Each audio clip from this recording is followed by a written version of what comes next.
Ya, bukan tanpa kayak gini ya, tetapi ini masukkan air, dicurin, kita kesini lagi. Itu juga sudah kesunahan. Akan tetapi menggosok dengan tangan itu jika kesunahan lagi. Maka apakah kita misalkan dari sini satu, kemudian ditarik lagi dua, dimasukkan lagi di pancuran misalkan, itu juga sudah mendapatkan kesunahan membasuh secara 3 kali. Karena membasuh itu yang penting air itu mengalir ke dalam anggota. Baik itu menggunakan tangan atau menggunakan jari atau oleh orang lain atau air itu dialirkan lewat keran, itu nggak jadi masalah. Jadi itu sudah mendapatkan kesunahan. Akan tetapi mengusap dengan tangan ini juga merupakan kesunahan tersendiri. Makanya sunahnya banyak.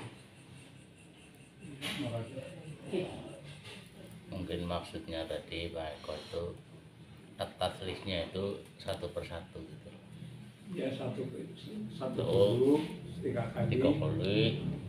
Terus satu tiga kali. Gini, bukan apa-apa.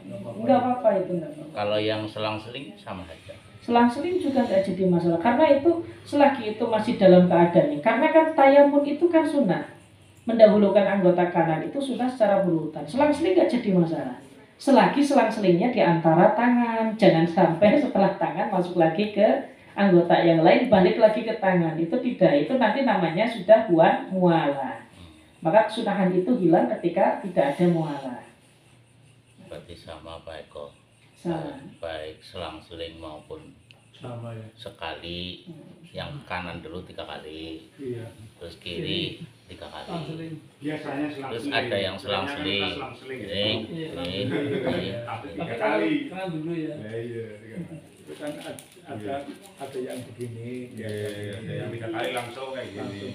Terus kiri. Terus yang biasa itu kan selang-seling. Selang-seling 3 kali lah. Sedang berhadapan dengan sang kholik, kemudian sang kholik juga sedang melihatnya. Maka ini adalah perasaan ini yang harus didapatkan dan ini adalah khusyuk.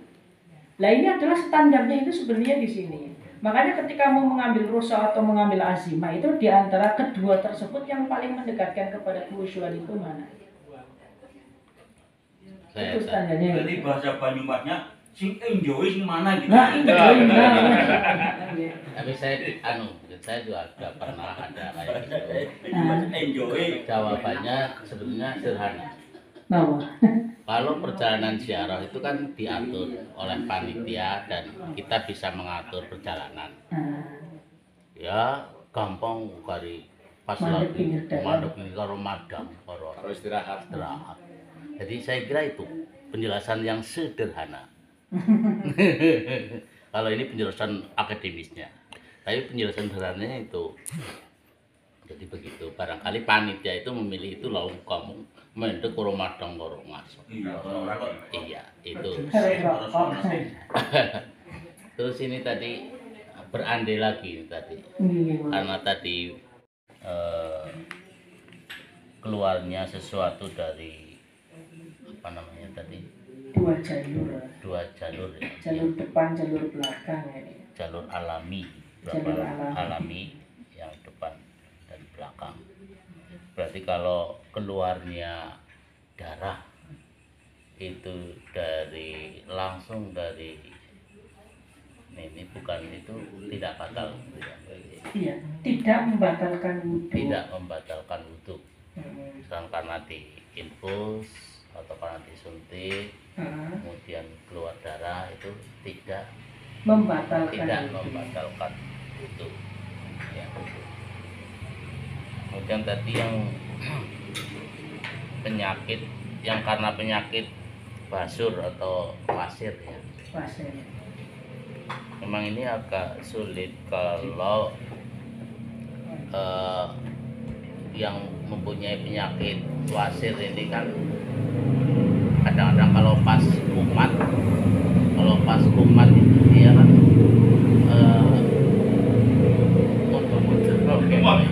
modot gitu ya. Berarti selama dia lagi modot itu termasuk dalam kaitan apa itu hadas jadi dawamul hadas itu karena wudhu batal terus Kalau memakai pendapat muktamad. Oh, begitu. Iya, soalnya kalau tadi yang wasir kalau Kamalan Rodat itu kan memfatwakan tidak membatalkan wudhu karena itu penyakit. Nah, cuma kalau pendapat muktamad kan melihatnya itu adalah sesuatu yang jarang terjadi dan terjadi hanya perseorangan.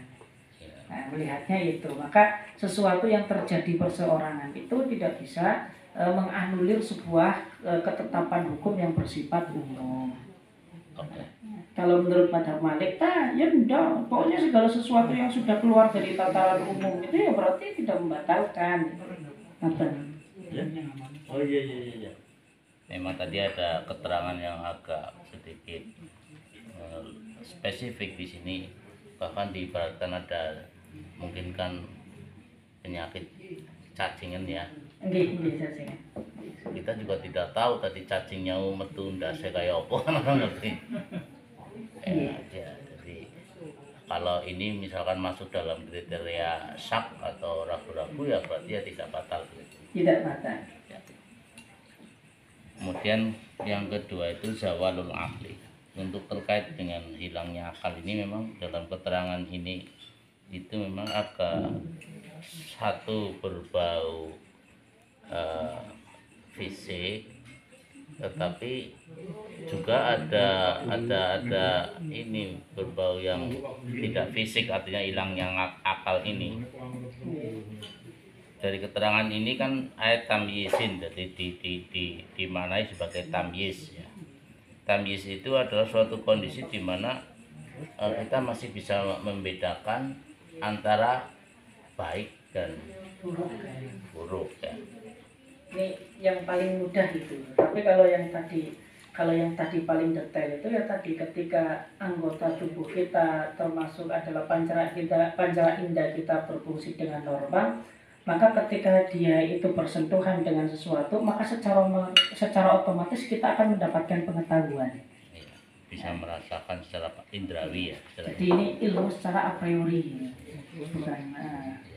Kemudian terkait dengan mabok tadi, pengertian mabok yang ditulis di sini itu kan tadi mabok bukan karena minuman keras. Iya. Nah, Jadi berarti yang mabok dalam kaitan ini mabok yang bagaimana? Jadi kan ini, orang mabuk itu kan ada yang disengaja, ada yang tidak disengaja.